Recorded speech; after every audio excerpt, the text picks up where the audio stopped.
ان کا چوتھا سوال تھا کہ قیامت کے دن کچھ بندے روکے جائیں گے، حضور صلی اللہ علیہ وسلم کے حوض پر نہیں آنے دیے جائیں گے، تو فرمائیں گے حضور اصحابی، یہ تو میرے چھوٹے چھوٹے صحابی ہیں۔ تو فرشتے کہیں گے آپ کو نہیں پتا؟ پھر وہی الفاظ ہیں، لا تدری ما احدثوا بعدک، آپ کو نہیں پتا آپ کے بعد انہوں نے کیا کیا۔ پھر وہی تدری کا لفظ ہے۔ اب سنیں، اس کا جواب بھی میں سنا دوں آپ کو۔ دنیا میں یہ خبر کہ قیامت کے دن کچھ بندے حوض پر آنے سے روکے جائیں گے اور حضور فرمائیں گے اصحابی، تو فرشتے آگے سے کیا کہیں گے؟ یہ بیان کس کا ہے؟ یہ خود نبی تو بتا رہے، یہ بیان کس کا ہے؟ خود حضور صلی اللہ علیہ وسلم بتا رہے ہیں کہ ایسا ہوگا، تو ہمیں بتا رہے ہیں، خود کو معلوم نہیں ہے۔ یہ اعتراض کرنے والے سوچیں کہ یہ خبر کون دے رہا ہے؟ خود حضور بتا رہے ہیں، تو کیا وہ بھول جائیں گے؟ انہیں پتہ نہیں ہے؟ قیامت میں تو میں نے آپ کو کہا تھا کہ ہر شخص جنتی اور جہنمی کو پہچانے گا۔ بتایا تھا آپ کو یا نہیں بتایا تھا پچھلے جمعے؟ چنانچہ میں نے آپ کو بتایا تھا نشانی کیا ہوگی کہ جنتیوں کے چہرے چمکتے ہوں گے، دوزخیوں کے چہرے سیاہ ہوں گے، کالے ہوں گے۔ اور جنتیوں کو نامہ اعمال دائیں ہاتھ میں ملے گا، دوزخیوں کو بائیں ہاتھ میں ملے گا۔ تو مسلمانوں کا جسم، یہ جو وضو کرتے ہیں آپ، جتنے آزاد ہوتے ہیں، اس کا منہ، ہاتھ وغیرہ، یہ چمک رہے ہوں گے، جہنمی اس سے محروم ہوں گے۔ تو حضور صلی اللہ علیہ وسلم دوسروں کے لیے فرما رہے ہیں اور خود کو پتہ نہیں ہو، یہ بات کیا سمجھی جا سکتی ہے؟ تو اعتراض کرنے والوں کی اپنی عقل ٹھکانے نہیں ہے۔ اچھا، میں نے آپ کو یہ بھی بتایا تھا کہ بچے شفاعت کریں گے۔ حافظ قرآن جس کو آپ کہتے ہیں، جو قرآن یاد کر لے ایمان والا اور اس کو یاد رکھے، وہ اپنے خاندان کے 10 افراد کی شفاعت کرے گا جو اپنے عملوں کے سبب جہنمی ہوں گے۔ تو اس کو پتا ہوگا نا کہ کون ہے وہ 10 جہنمی، پہچانے گا تو ہی کرے گا نا۔ پوچھ رہا ہوں آپ سے، پہچانے گا تو۔ اور حاجی، ایمان والا حاجی جس نے حج کر کے حج باقی رکھا ہوگا، وہ 70 اور ایک روایت کے مطابق 200 کی شفاعت کرے گا۔ تو پہچانے گا تو کرے گا نا۔ پوچھ رہا ہوں آپ کو، نہیں پتا ہوگا کہ کون ہے جو اس لائق نہیں ہے، تو وہ پہچانے اور نبی نہ پہچانے، کیسی بات ہے؟ تو یہ اعتراض کرنے والے اگر عقل رکھتے تو اعتراض نہ کرتے۔ میرے دوستوں اور بزرگوں، اب ان کا یہ کہنا کہ بہت سے واقعات ایسے ہیں حضور کو خبر نہیں تھی، مثلا حضرت عائشہ صدیقہ کا ہار گم ہو جانا، اگر حضور کو پتا ہوتا پہلے ہی بتا دیتے۔ آؤ واقعہ پھر سنا دیتا ہوں۔ نبی پاک صلی اللہ علیہ وسلم کی عادت کریمہ تھی، سفر میں جاتے ہوئے ایک بیوی کو ساتھ رکھتے تھے۔ اس کی بہت سی حکمتیں تھیں۔ زیادہ تر حضرت عائشہ صدیقہ آپ کے ساتھ ہوتی، کسی اور کی بھی باری ہوتی تو وہ بیوی قربانی دے دیتی اور کہتی کہ حضرت عائشہ چلی جائیں۔ اونٹ کے اوپر جس کو آپ پالکی کہتے ہیں، وہ پلان بنایا جاتا تھا پردے والا، اس میں وہ تشریف فرما ہوتی تھی۔ جہاں کہیں رکتے وہ پالکی اتار کر نیچے رکھ دی جاتی تھی۔ حضور صلی اللہ علیہ وسلم ایک جگہ ٹھہرے، قیام فرمایا۔ جب جانے لگے تو حضرت عائشہ نے کہا میرا ہار گم ہو گیا۔ جو میں نے ہار پہنا ہوا تھا کہیں گر گیا ہے، گم ہو گیا۔ حضور صلی اللہ علیہ وسلم نے حضرت عائشہ کی گود میں سر رکھ کر آرام کا ارادہ کیا اور صحابہ کو فرمایا یہاں ڈھونڈو۔ صحابہ کو ہار ڈھونڈنے میں مشغول کر دیا۔ حضور آرام فرما رہے ہیں۔ جس جگہ ٹھہرے تھے وہاں پانی نہیں تھا، اور صحابہ یہ چاہ رہے تھے کہ ہم جلدی یہاں سے آگے جائیں، آگے نماز کا وقت ہو جائے گا، ہمیں وضو کے لیے اور دوسری چیزوں کے لیے پانی چاہیے ہوگا، یہاں پانی نہیں ہے تو ہم جلدی سے یہاں سے سفر کریں تاکہ کسی ایسی جگہ پہنچے جہاں پانی مل سکے۔ اب ہار گم ہو گیا ہے، اب وہ ہار ڈھونڈ رہے ہیں، ادھر حضور صلی اللہ علیہ وسلم آرام فرما رہے ہیں، تو اعتراض تو کوئی کر نہیں سکتا تھا۔ کچھ صحابہ کے منہ سے نکلا کہ ہار نے بھی اسی وقت گم ہونا تھا، انہوں نے ہار سنبھالا کیوں نہیں، ہمیں پانی چاہیے، اب ان کے ہار کی وجہ سے یہاں اگر دیر ہو گئی تو پانی کہاں ملے گا۔ حضور صلی اللہ علیہ وسلم حضرت عائشہ کی گود میں سر رکھے آرام فرمایا۔ حضرت ابو بکر نے آ کر اپنی بیٹی، حضرت عائشہ ان کی بیٹی ہیں، تو ان کو ہاتھ سے ہلکا سا جیسے ٹوکا دیتے ہیں، تو نے کیوں نہیں سنبھالا اپنا ہار۔ اب وہ ہل بھی نہیں سکتی ہیں کہ حضور گود میں سر رکھا ہوا ہے۔ حضور صلی اللہ علیہ وسلم نے آنکھیں کھولی، صحابہ کو ہار نہیں ملا، ادھر پالکی اٹھائی، نیچے سے ہار نکل آیا۔ اتنی دیر میں حضرت جبریل تیمم کی آیت لے کر آ گئے۔ اللہ اکبر یار، کہ اے مسلمانوں، کبھی تمہیں ایسا ہو کہ پانی نہ ملے تو پاک مٹی سے تیمم کر لو، تو وہی تمہارے لیے طہارت کے حکم میں ہوگا۔ تو وہ جتنے صحابہ اس وقت تک پریشان ہو رہے تھے، حضرت عائشہ پر وہ اپنا غصہ نکالنا چاہ رہے تھے کہ ان کا ہار گم ہو گیا، اور وہ سب ان کو دعائیں دے رہے تھے۔ حضور کو پتا تھا کہ آیت آنی ہے، ان کو لگا دیا تاکہ ٹائم گزر جائے اور آیت آ جائے۔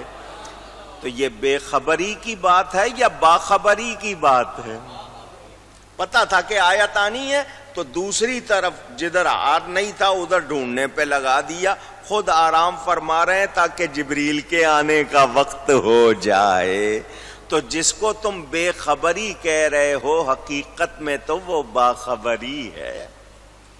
آئی سمجھ میں بات؟ اچھا، اگر یہ نہ ہوتا تو تیمم کا حکم ملتا؟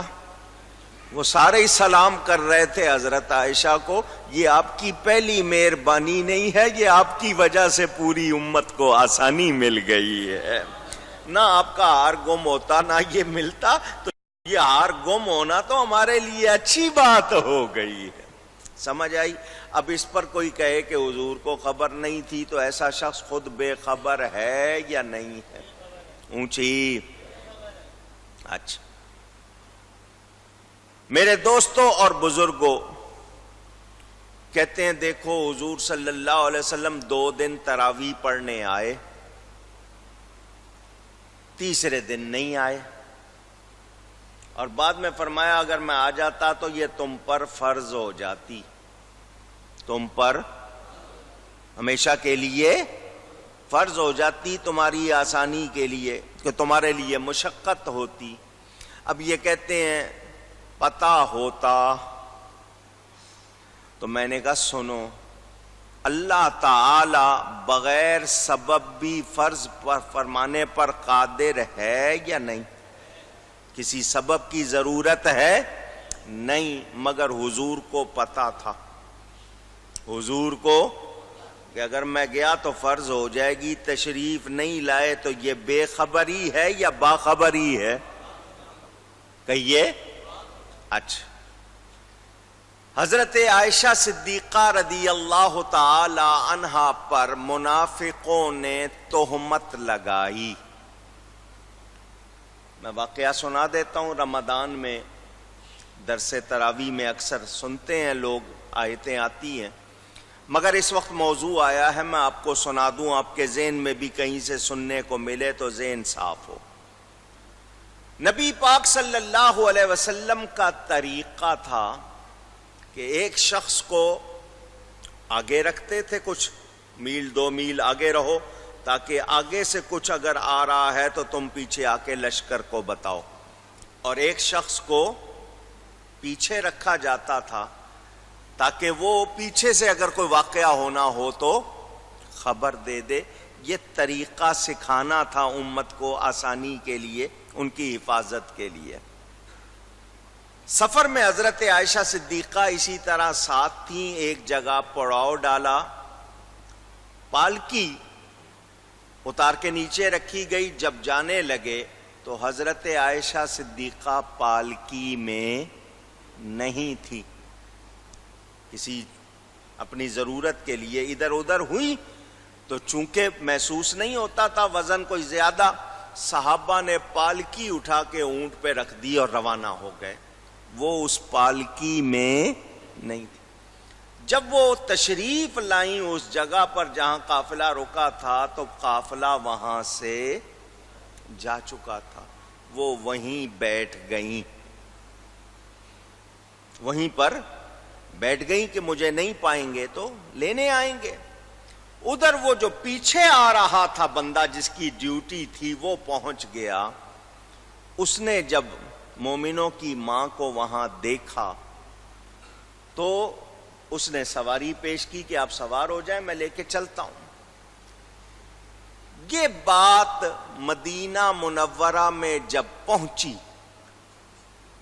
تو منافق جو اوپر سے کلمہ پڑھتے تھے اندر سے ایمان والے نہیں تھے، ان کو جیسے کوئی موقع مل گیا، انہوں نے شور مچا دیا، جتنا بھی ان سے ان کا اندر کا گند تھا انہوں نے نکالا۔ معاذ اللہ ثم معاذ اللہ، معاذ اللہ کے معنی اللہ کی پناہ۔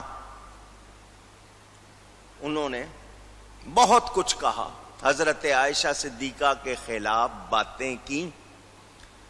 اب دھیان سے سننا، یہ باتیں وہ کر رہے تھے، حضرت عائشہ کا نام لے کر حملہ تھا نبی کی نبوت پر۔ نام حضرت عائشہ کا لے رہے تھے مگر حملہ دراصل نبی کی نبوت پر تھا، کیونکہ نبی کی بیوی کبھی بری ہو سکتی، اونچی گئی ہے، اور وہ یہ ثابت کرنا چاہ رہے تھے کہ یہ اچھی بیوی نہیں ہے، چنانچہ یہ نبی نہیں، معاذ اللہ۔ یہ تھا اصل حملہ۔ حضور صلی اللہ علیہ وسلم اگر اعلان فرما دیتے، سنو یہ پروپیگنڈا بند کرو، شور شرابہ بند کرو، میری بیوی بالکل پاک صاف ہے، کوئی مسئلہ نہیں ہے، سب چپ ہو جاتے یا نہیں ہو جاتے؟ پوچھ رہا ہوں۔ مگر دل میں کسی کے رہ سکتا تھا، اوپر سے نہ بولتا، اندر سے سوچتا کہ جی اپنی بیوی کی بات آئی ہے تو ہمیں چپ کرا دیا ہے، اس کے دل میں کھٹک رہ جاتی۔ حضور صلی اللہ علیہ وسلم نے صحابہ کو جمع کیا، فرمایا کیا بولتے ہو تم؟ صحابہ کرام نے بڑے پیارے پیارے بیان دیے، بہت پیارے پیارے، اپنی محبت عقیدت کا اظہار کیا۔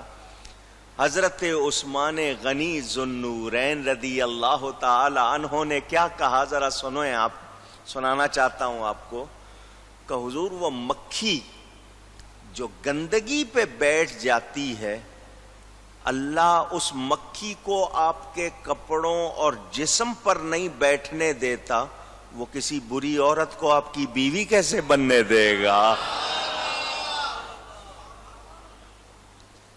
صحابہ نے کچھ صحابہ جو طبیعت کے بھولے کہہ لیں، سادے کہہ لیں، وہ دوسروں کے کہنے سننے میں وقتی طور پر آ گئے، لیکن انہوں نے توبہ کر لی۔ بخاری شریف میں موجود ہے، حضور فرماتے ہیں میں جانتا ہوں میری بیوی میں خیر کے سوا کچھ نہیں، یہ الفاظ موجود ہیں. میں جانتا ہوں میری بیوی میں خیر کے سوا کہیے گا کچھ نہیں. اب یہ کہتے ہیں پتہ ہوتا تو کہہ دیتے. تو میں نے آپ کو پہلے ہی کہا حضور اعلان فرما چکے میری بیوی میں خیر کے سوا، مگر ان کو نظر آتا نہیں. حضرت یوسف علیہ السلام پر تہمت لگی، گود کے بچے نے جواب دیا. حضرت مریم پر بدگمانی کی، حضرت عیسیٰ گود کے بچے ہیں انہوں نے گواہی دی. جریج راہب اس پر تہمت لگی، گود کے بچے نے جواب دیا. اللہ چاہتا تو سارے بچے بولتے، اللہ چاہتا تو درختوں کے پتے بولتے، اللہ چاہتا تو بارش کے قطرے بولتے، اللہ چاہتا تو ریت کے ذرے بولتے. مگر اللہ نے کیا فرمایا؟ محبوب یہ تیری ذات پر حملہ ہے، میں گواہی دوں گا. اللہ اکبر یا رسول.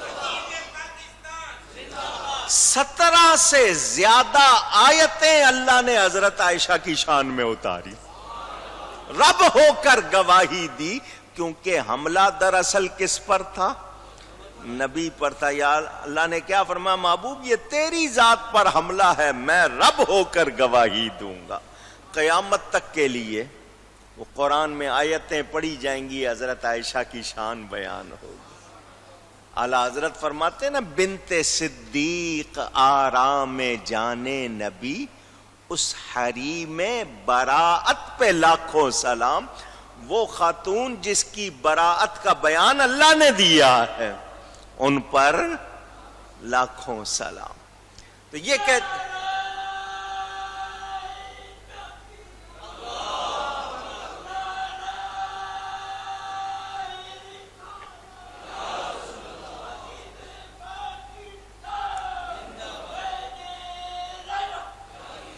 ہر قرآن پڑھنے والا وہ آیتیں پڑھ رہا ہے اور حضرت صدیقہ کی گواہی دے رہا.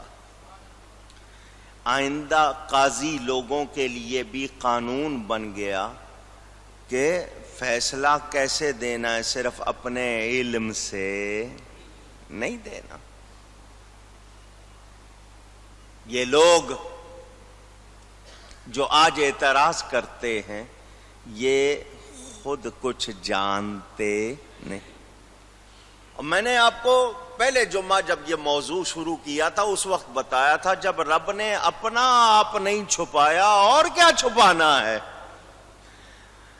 بہرحال سنیں، صحابہ کرام نے حضور صلی اللہ علیہ وسلم سے پوچھ لیا